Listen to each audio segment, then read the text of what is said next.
आमदार रवी राणा हे एकनाथ शिंदेंच्या भेटीसाठी नंदनवन बंगल्यावर दाखल झालेले आहेत।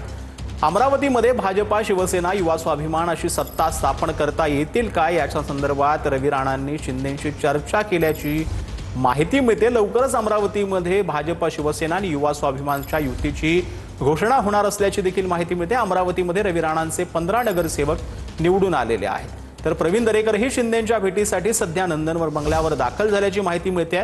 तर सदिच्छा भेटीसाठी प्रवीण दरेकर एकनाथ शिंदेंच्या बंगल्यावर दाखल झाल्याची माहिती आहे। तर आमदार रवी राणा एकनाथ शिंदेंच्या भेटीसाठी नंदनवन बंगल्यावर दाखल झालेत। अमरावतीत भाजप शिवसेना युवा स्वाभिमान सत्ता स्थापन करता येईल का या संदर्भात या बैठकीत चर्चा झाली।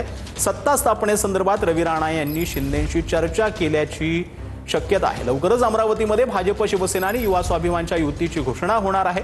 अमरावतीमध्ये रवी राणांचे 15 नगरसेवक निवडून आलेले आहेत। तर प्रवीण दरेकरही एकनाथ शिंदेंच्या भेटीसाठी नंदनवन बंगल्यावर दाखल झालेत। सदिच्छा भेटीसाठी आल्याचं प्रवीण दरेकरांनी म्हटलेलं आहे।